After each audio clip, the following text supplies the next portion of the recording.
اور پیغامات مسلسل آ رہے. جبریل امین گئے نہیں، سرکار پہ آتے تھے وہی سنا کے واپس چلے جاتے تھے. وہاں کے بھی تو کام تھے ان کے. عاشور کے دن تو کوئی بھی کام کرنا حرام ہے،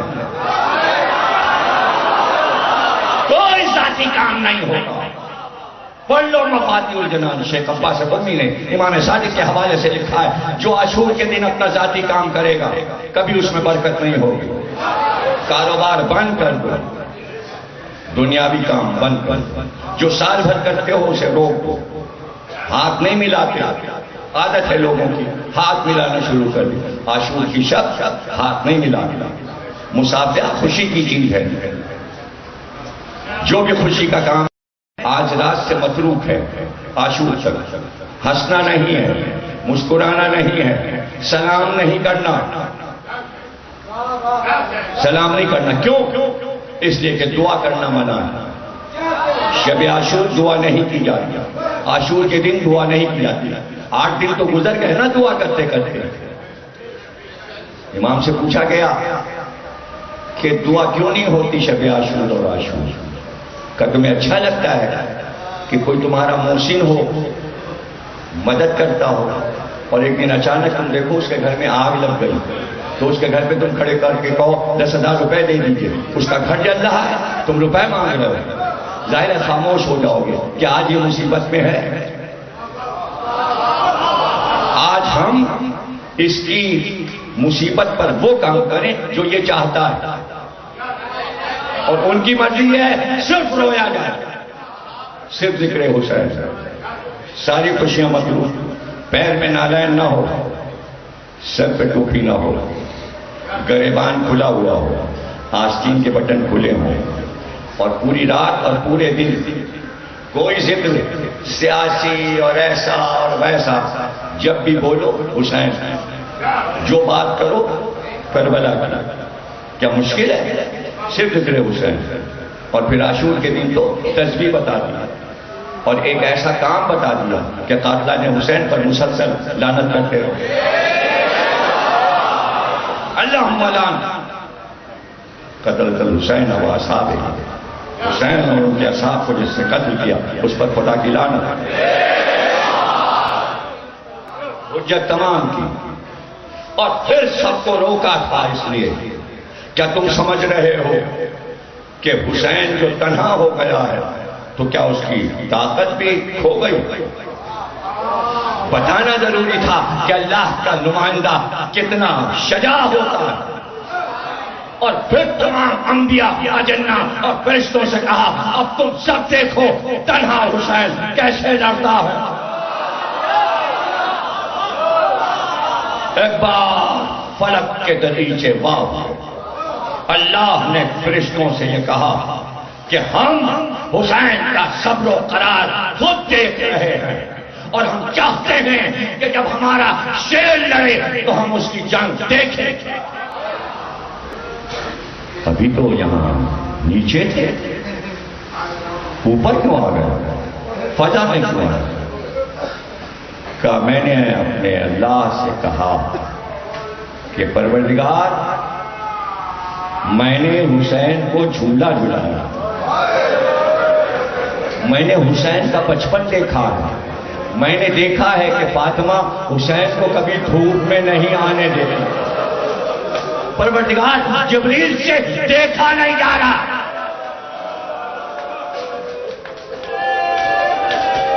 تو اللہ نے کہا جبریل اگر حسین مدد چاہیں تو جاؤ، میری طرف سے اجازت ہے. ملک آ گیا. اب مدد کیا کرے؟ بس چاہتا ہے حسین پہ سایہ کر لے. فاطمہ کے لال پر دھوپ بہت تیز ہے. کہا جبریل محضر شہادت تو تم لائے تھے، گواہ تو تم ہو، تسلیم و رضا کی راہ میں کیوں آتے ہو؟ وہ امتحان لے رہا ہے، میں امتحان دے رہا ہوں. تم ہٹ جاؤ اوپر سے، یہ وقت امتحان ہو. کیا کرتے جبریل؟ اب کیا کریں؟ اتر کے آ گئے، لجام فرس کو پکڑ لیا. لیکن جبریل دیکھ رہے ہیں ایک طرف رسول خدا کھڑے ہیں، دوسری طرف مولا علی کھڑے ہیں. گھوڑے کے ایک طرف جناب حمزہ کھڑے ہیں، دوسری طرف جعفر تیار کھڑے ہیں. لیکن حسین کے بازو کے پاس حسن مجتبیٰ کھڑے اور بار بار حسین کا بازو امام حسن دبا رہے ہیں. قریبی جعفر جین ہے. اس نے پوچھا آقا کیا بازو میں بہت درد ہے؟ یہ زخم کیسا ہے؟ کہا یہ زخم تیر نہیں شغل زندگانی ہے، یہ ہمارے اصغر معصوم کی نشانی ہے.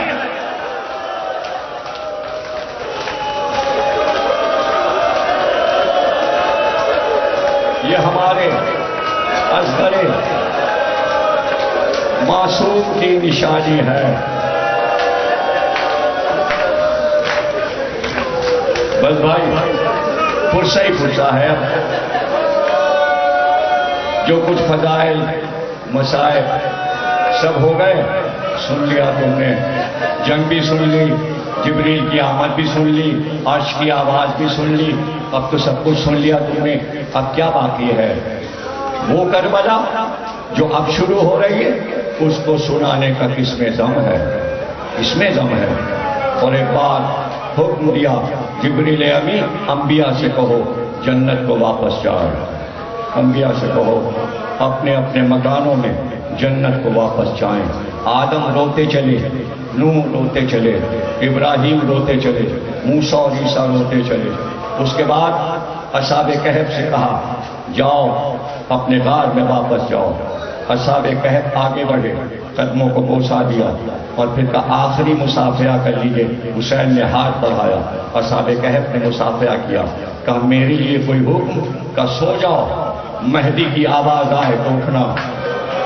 میرے مہدی کے 313 میں تم ساتوں ہوگے، تم زندہ رہو گے جب تک مہدی نہیں آئے گا.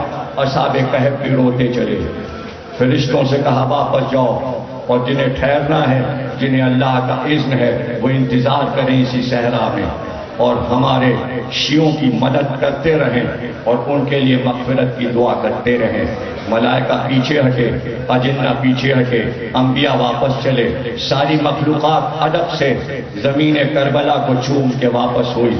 اور ایک بار جعفر کی طرف دیکھا، کہا تو بھی جا. کہا آخری دربار ہے، ہم کو کیوں رخصت کر رہے ہیں؟ کہا جعفر اب یہاں کوئی نہیں ٹھہرے گا.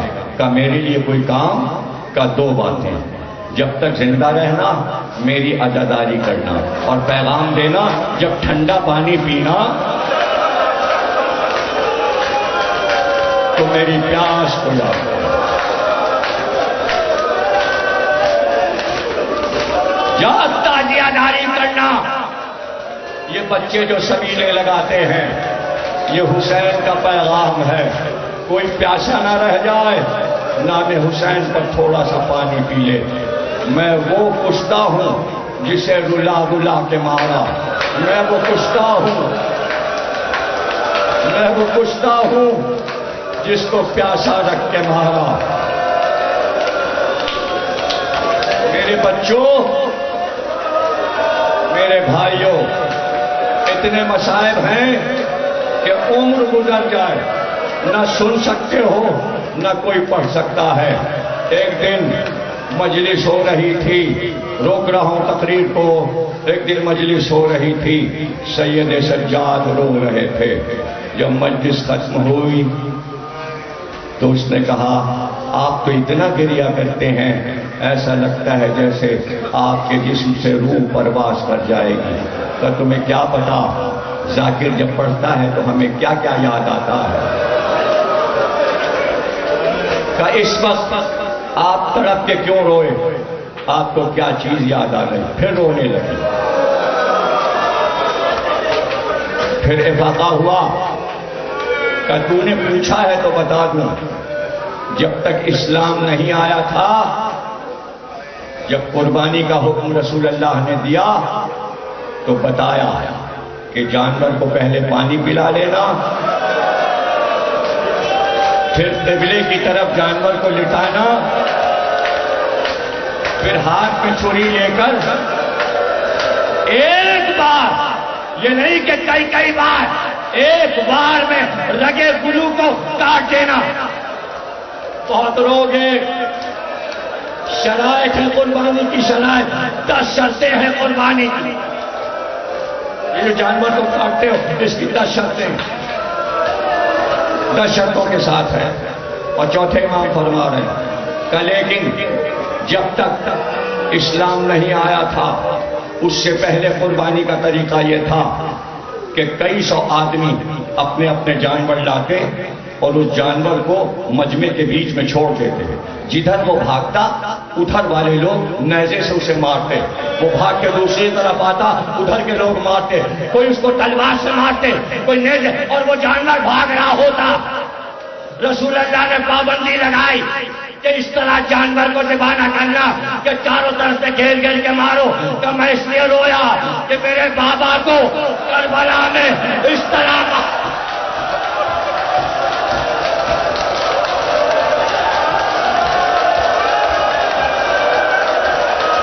کیا اس سے زیادہ گریا ہوگا؟ دعائے دہرا, دعائے دہرا. بیٹے کو یاد آئے تو کہے رلا کے مارا, پیاسا رکھ کے مارا. جعفر نے کہا سب کو کیوں واپس کیا؟ کہ جعفر اب یہاں کوئی ٹھہرے گا نہیں. کہا کیوں؟ کہا اماں کی سواری آنے والے. زہرا کربلا میں آ گئے, فاطمہ کی سواری آ گئی. اس دن کربلا میں آئی تھی اور اب جہاں تم روتے ہو وہاں بی بی آتی ہے, وہاں بی بی آتی ہے. کیا تم سمجھ رہے ہو کہ فاطمہ زہرا یہاں بھی ہے؟ جہاں جہاں مجلس ہے. اور صرف فاطمہ زہرا نہیں, زینب, ام رباب, ام لیلا, ام کلثوم, ام فروا, ام البنین.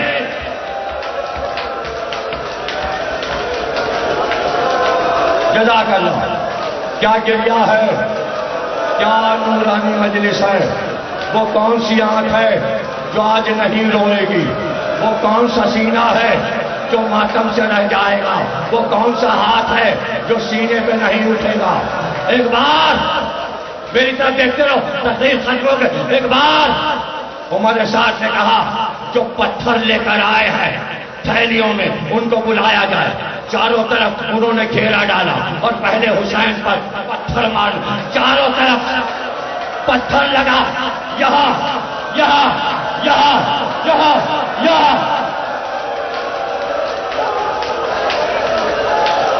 پھر نیزے والے آئے, دور سے تیر چلے.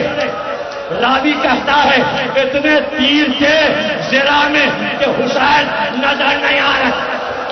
تیر سینے پہ تیر, بازو پہ تیر, پشت پہ تیر. اور ایک بار ہلملا کا تیر چلا, ابھی حسین گھوڑے پر تھے. جیسے ہی حسین نے پسینہ پوچھا, ہلملا کا تیر حسین کے ہاتھ کو پھاڑتا ہوا پیشانی میں